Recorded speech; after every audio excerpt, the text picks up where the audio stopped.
오늘 말씀은 예수님이 5,000명을 먹이신 기적인데 마태, 마가, 누가, 요한 사복음서에 모두 다 기록이 되어 있는 예수님의 기적입니다. 이 기적만이 사복음서에 다 기록이 된 것을 알 수가 있습니다. 어떻게 이 4명의 복음서 기자가 이 기사를 기록했을까? 그만큼 이 기적은 중요하다는 것입니다. 요한은 이 기적으로 인해서 예수님을 사람들이 임금으로 세우려 했다라고 말하였습니다. 왜냐하면 당시 굶주린 백성들에게 먹을 것을 풍성하게 주니까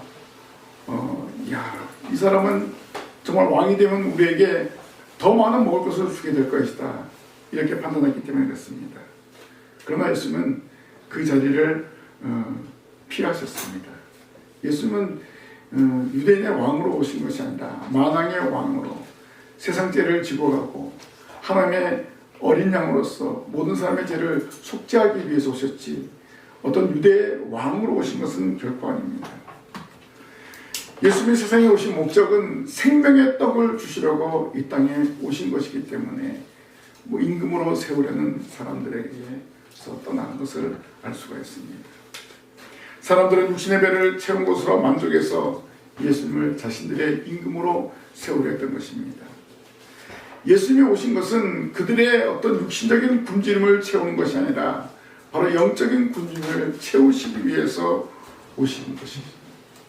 그것이 더 우선시되기 때문에 예수님은 그 자리를 피하신 것입니다. 오늘 말씀을 통해서 우리가 알 수 있는 것은 예수님 손에 붙들리면은 불가능을 가능하게 만든다는 것을 알 수가 있습니다. 그래서 그 빈들에 예수님은 풍요를 허락하신 것을 볼 수가 있습니다.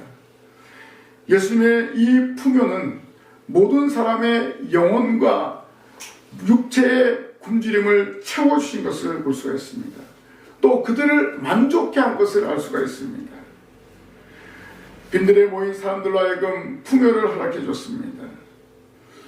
오늘 우리는 예수를 믿는 성도입니다. 믿음 있는 성도라면 예수 앞에 나와 예배하는 것이 자신을 드리는 행위입니다. 물질도 드려야지만 우리 자신이 예배를 통해서 전 인격을 드려야 한다는 것입니다. 우리의 인격과 물질이 끊임없이 드림으로 은혜를 누리는 성도들이 되어야겠습니다. 이렇게 예배할 때 하나님은 풍요를 허락하여 주십니다. 나의 모든 것을 드리면 드릴수록 영과 육의 풍요를 누리게 된다는 것입니다. 오늘 말씀을 통해서 벳세다에서 일으킨 예수님의 기적을 통해서 빈들의 풍요라는 제목으로 함께 은혜 나누기를 원합니다. 첫째로 빈들의 풍요는 적은 양으로 누린 풍요입니다.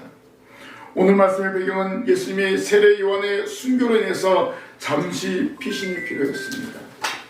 예수님은 묵상의 시간을 갖기 위해서 빈들로 향하셨는데 무리들이 여러 고을로부터 예수님을 따라오게 되었습니다. 세례 요한이 갈릴리와 베레아를 통치하던 헤롯 안티파티에서 비참한 죽음을 당하였음에도 불구하고 무리가 예수님을 따랐다는 것, 무엇 때문이었을까요? 여러 고을에서 모인 무리는 박해에도 불구하고 하나님의 나라에 대한 사모함이 있었기 때문에 예수님으로부터 진리의 말씀을 더 듣기를 원하기 때문에 예수님을 따라간 것입니다. 우리에게 고난이 오면 신앙에 대한 회의를 느낄 때가 있습니다. 그러나 여기서 예수님을 따르는 무리는 달랐습니다. 이들은 배고픔조차도 생각하지 않고 예수님을 따라 빈들까지 와서 말씀을 듣는 열심을 보인 것입니다. 우리는 이들의 모습을 통해서 신앙생활을 돌아보아야 합니다. 환난 가운데서도 말씀 듣기를 포기하지 않고 예수님을 따르는 무리를 본받아야 됩니다. 벳세다에 모인 무리는 자기의 생업이나 먹는 것조차 포기하고 예수님의 말씀을 사모하며 따른 것을 알 수가 있습니다. 우리가 예수님의 말씀을 들은 곳은 오늘 말씀을 빈들이라고 했습니다. 이 빈들은 광야와 같은 곳입니다. 세례요한이 순교를 당했는데 주로 세례요한이 거처하던 곳, 복음을 전하던 곳은 광야였습니다. 예수님도 공생에 시작하기 전에 40일 동안 금식하셨는데 광야에서 금식하셨습니다. 자, 이렇게 황폐한 장소, 사람들이 찾지 않는 그곳, 세례요한과 예수는 그곳에서 하나님과 깊은 교제를 나눈 것을 알 수가 있습니다. 이런 광야와 같은 빈들에서 여러 고을의 사람들이 예수님을 쫓아온 것입니다. 왜냐하면 예수님이 계시기 때문에, 예수님이 가시는 곳이기 때문에 무리들이 따라온 것입니다. 예수님은 이 빈들까지 따라온 무리들을 불쌍히 여기셨습니다. 그리고 그 중에 있는 병자를 고쳐주었습니다. 고난의 현장까지 따라온 무리에게 필요를 채워주신 것을 알 수가 있습니다. 마가복음 6장 34절에는 예수께서 나오사 큰 무리를 보시고 그 목자 없는 양 같음으로 인하여 불쌍히 여기사 이에 여러 가지로 가르치시더라 라고 했습니다. 예수님은 이렇게 영적인 문제와 육적인 문제를 동시에 해결시켜 주셨습니다. 그러나 문제가 있습니다. 예수의 말씀을 경청하는 동안에 해가 어두워진 것입니다. 그래서 제자들은 무리를 돌려보내어 마을로 가서 먹을 것을 사 먹게 하자고 예수님께 제안했습니다. 많은 무리를 먹일 수 없는 빈들임을 감안할 때 이 제자들은 정확한 판단을 한 것입니다. 그래서 예수님은 뭐라고 말씀하셨습니까? 갈 것 없다. 너희가 먹을 것을 주라 라고 말씀하셨습니다. 예수님의 생각과 제자들의 생각은 달랐습니다. 예수님은 그 많은 무리를 먹일 계획이었지만 제자들은 자신들의 한계를 알았습니다. 또 지역적인 상황을 분명히 알았습니다. 우리에게 있는 것은 떡 5개와 물고기 2마리 뿐입니다 라고 대답을 했습니다. 요한복음에는 이것은 한 아이가 가지고 있는 것이라고 기록하고 있습니다. 아마 사람들이 배고파하니까 이 아이가 이것이라도 좀 드리면 안 될까요? 이렇게 한 거예요. 제자들은 그것이 이 많은 무리, 이 많은 사람에게 얼마나 되겠습니까? 예수님께 반문했습니다. 제자들은 불가능하다고 얘기한 거예요. 이렇게 적은 것, 하나의 도시락으로 어떻게 이 많은 무리를 먹일 수 있겠습니까? 도저히 할 수 없는 일입니다. 그러나 예수님은 그것을 내게로 가져오라. 그것을 내게로 가져오라. 예수님은 적은 양을 개의치 않으셨습니다. 예수님은 적은 양이라도 이곳에 모인 무리를 먹일 수 있다고 판단하신 것입니다. 예수님의 판단과 제자들의 판단은 달랐습니다. 제자들은 현실적이고 논리적인 계산을 하였습니다. 거기서 빌립은 각 사람에게 조금씩 떡을 받게 하여도 2박 데나리온의 떡이 부족하다고 했습니다. 당시 한 데나리온은 노동자의 하루 품삯인 것을 감안한다면 모인 무리에게 도저히 우리는 먹일 수 없습니다. 그럴 만한 돈도 없습니다. 이런 이야기입니다. 그러나 예수님은 적은 양으로 자신에게 드려질 때 큰 역사를 이루게 하실 것을 확신하셨습니다. 예수님은 한 아이의 도시락이라 할지라도 이 많은 무리를 먹일 수 있다고 판단하신 것입니다. 이런 능력이 있는 분이십니다. 적은 양이 예수님의 손에 들릴 때 놀라운 기적이 일어난 것입니다. 빈들에 모인 무리가 음식의 풍요를 누리게 되었습니다. 우리가 이 땅에 살면서 부족하다고 느끼며 살 때가 많이 있습니다. 그러나 예수 앞에 나와 엎드릴 때 우리의 부족을 채울 수 있음을 기억하시길 바랍니다.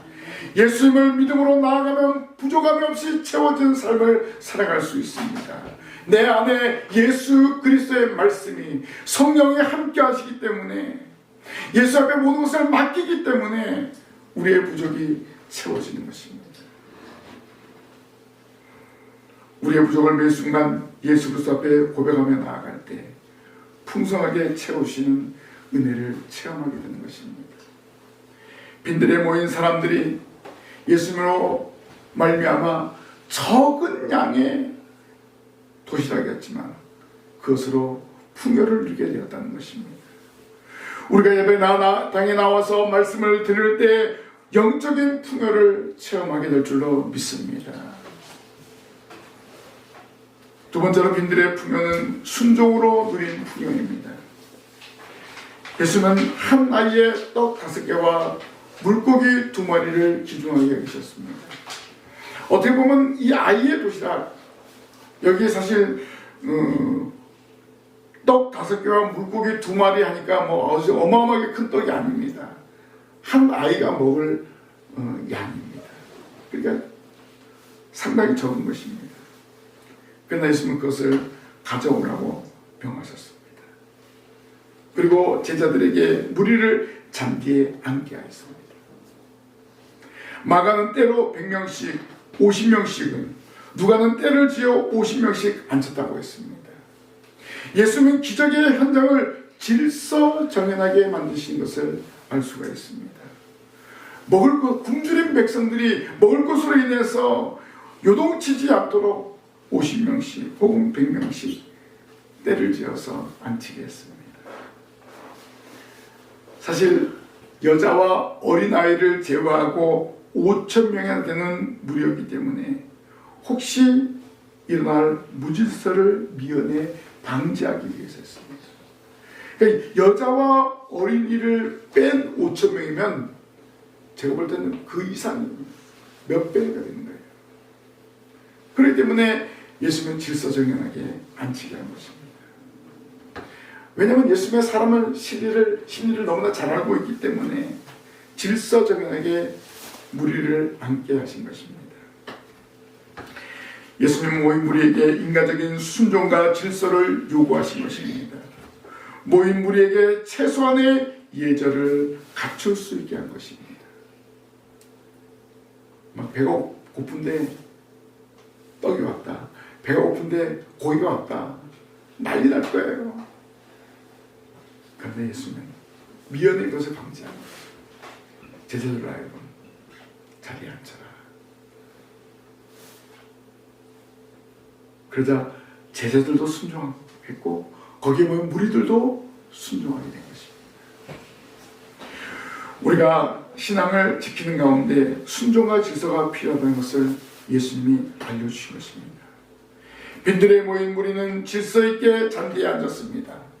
여러 거울에서 나와 예수님을 따라 걸어서 빈들까지 찾아왔기 때문에, 그리고 예수의 말씀을 들었기 때문에, 그리고 저녁 때가 되었기 때문에 육체적으로 피로하고 배가 고픈 상태였습니다. 그런데 그들은 순종하였고 질서를 지켰습니다. 이들은 이렇게 순종하고 질서를 지켰다는 것은 바로 예수님의 기적을 체험할 수 있는 자세가 되었다는 것입니다. 그 자세를 만들었다는 것입니다. 자유롭게 자리에 앉아서 예수의 말씀을 듣던 그 무리들이 제자들의 지시에 순종하여 질서정연하게 자리에 앉은 것입니다.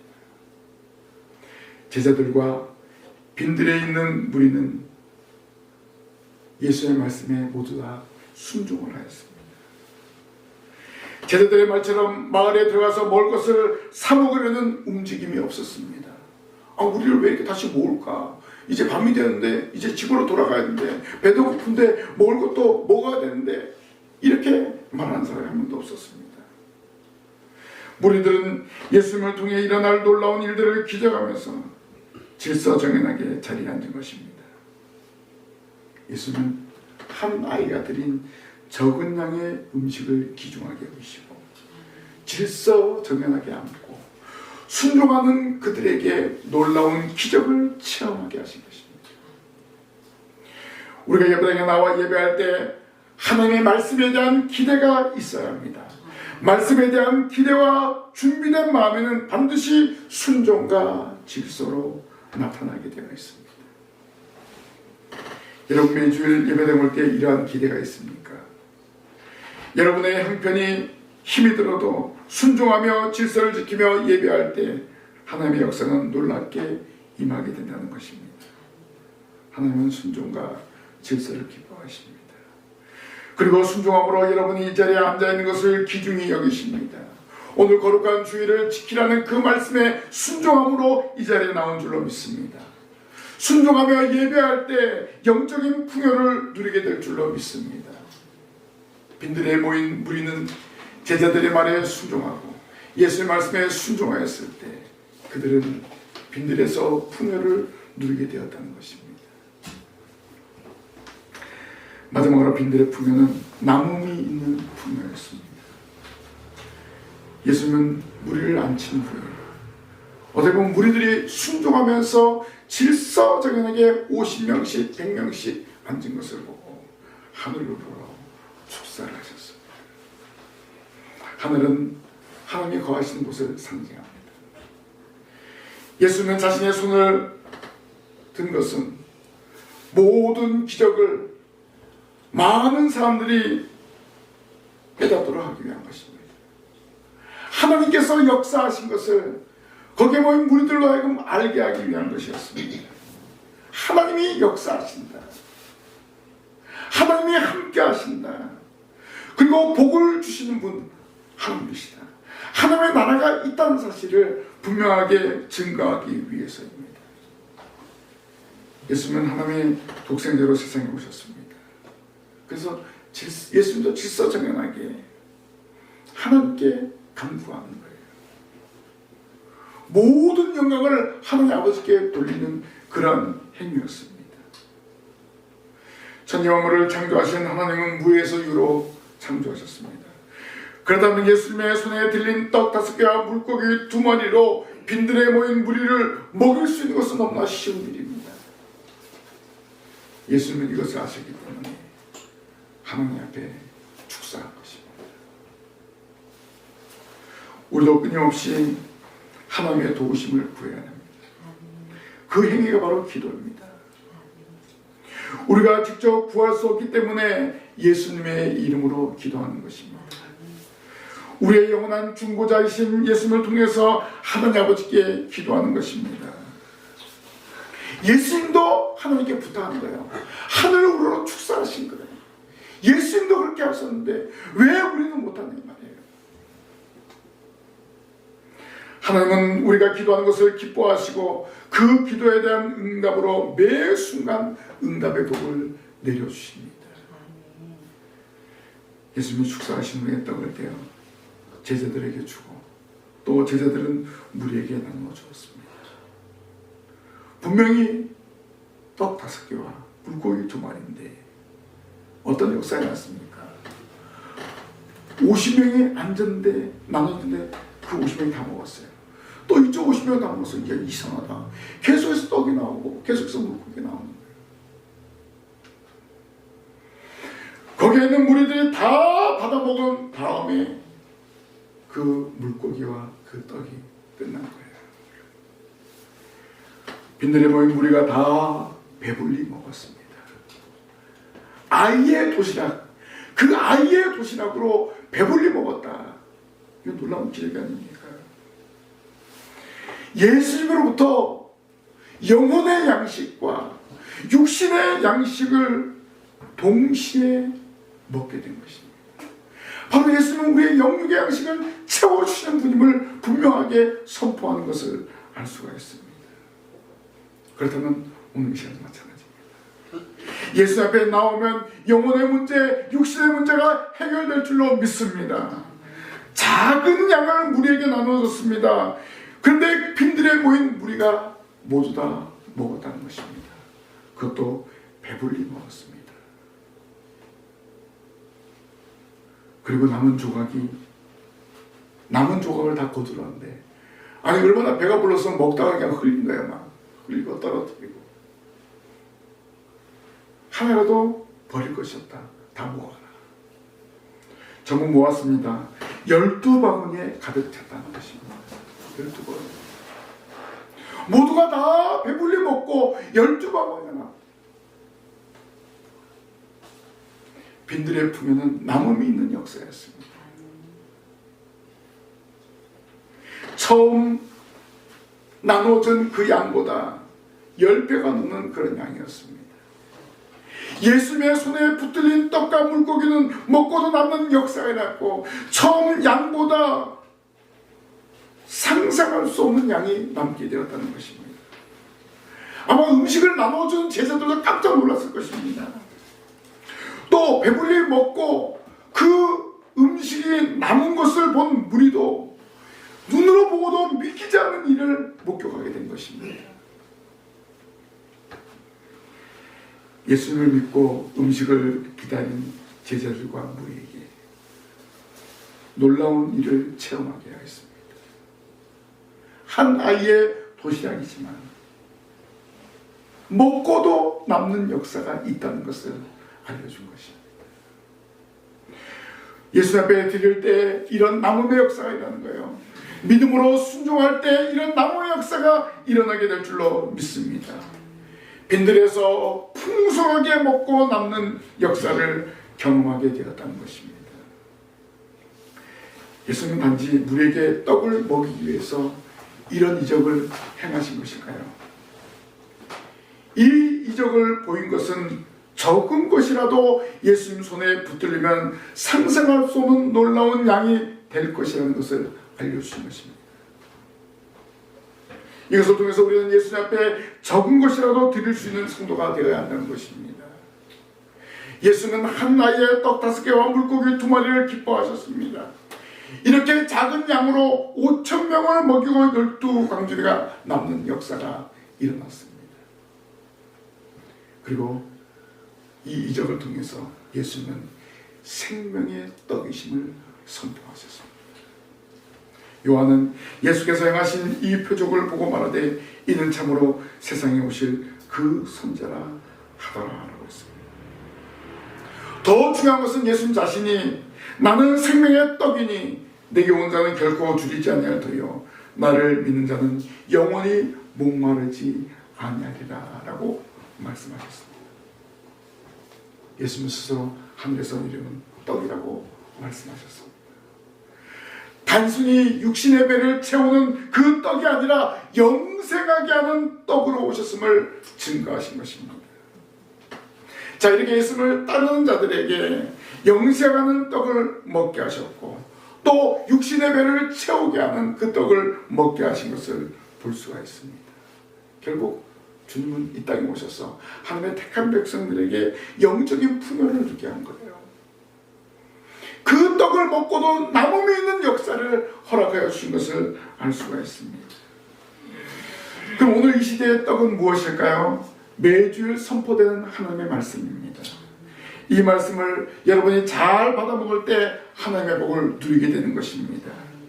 생명의 떡이신 예수님을 바라보면서 광야에서 만나를 먹었던 이스라엘 백성들이 살아서 가나안 땅에 들어간 것처럼 우리도 생명의 말씀을 받아 먹음으로 하나님 나라에 들어가는 역사가 일어나게 될 줄로 믿습니다. 그리고 우리가 살아가는데 이 말씀의 풍요함을 누리게 되는 것입니다. 말씀의 풍요함을 누리고 한 주간 동안 살아가게 되는 것입니다. 말씀이 생활에서 흘러 넘쳐야 하는 것입니다. 이 말씀을 부여잡고 삶의 현장에 나아가서 복음을 증거하는 증인이 되어야 한다는 것입니다. 그렇게 할 때 우리는 이러한 풍요를 누릴 수 있는 것입니다. 말씀을 맺겠습니다. 빈들의 풍요는 예수는 적은 양으로 모인 무리에게 풍요를 누리게 했습니다. 우리 매주일 예배 드릴 때 어떤 마음으로 와야 됩니까? 적은 물질이라도 예수 앞에 드려지는 그런 자세를 가지고 와야 돼요. 그래도 놀라운 역사가 일어납니다. 또 그것을 드릴 때 마음으로 드려야 된다는 것입니다. 물질을 드리는 마음 그리고 마음으로 드리는 마음이 이때 놀라운 역사가 일어납니다. 하나의 떡 5개와 물고기 2마리가 예수님 손에 붙들렸을 때 5,000명을 먹이고 12방울가 남는 역사가 일어나지 않았습니까? 한 아이의 헌신이 기적을 이루게 했습니다. 무리 가운데 어른이 아니었습니다. 한 아이였습니다. 이 아이를 우리가 본받아야 됩니다. 자기의 것을 희생하는 아름다운 정신을 본받는 것입니다. 자기보다 무리를 생각하는 넓은 마음을 본받아야 됩니다. 그래서 예수님은 그 작은 것으로 인해서 많은 것을 누리게 한 것을, 풍요함을 누리게 한 것을 알 수가 있습니다. 그리고 무리는 순종으로 풍요를 누렸습니다. 질서 정연하게 빈들의 풍요를 누렸습니다.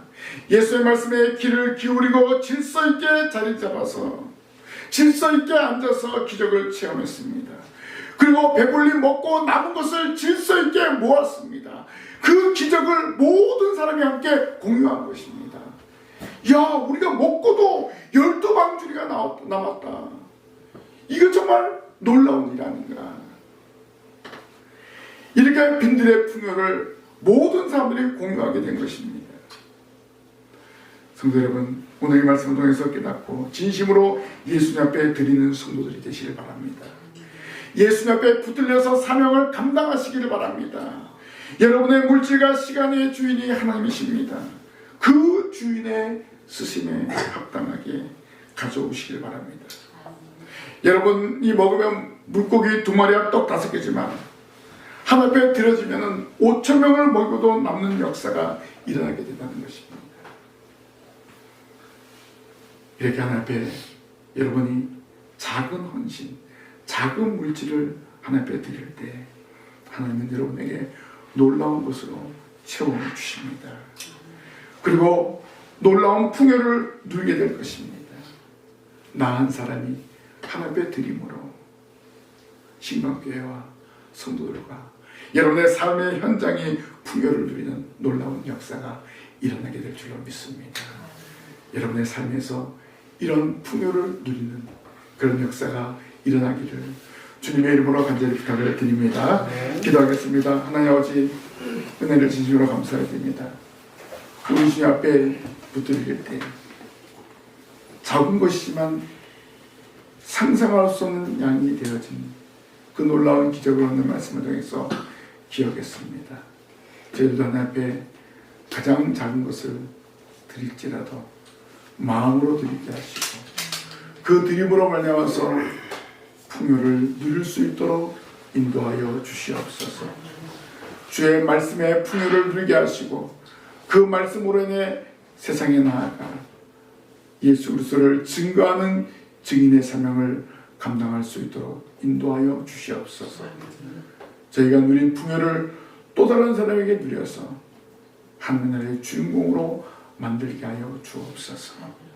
이 말씀 한번 내새기며 살아가게 하실 줄 믿사옵고 예수님 이름으로 기도하옵나이다. 아멘.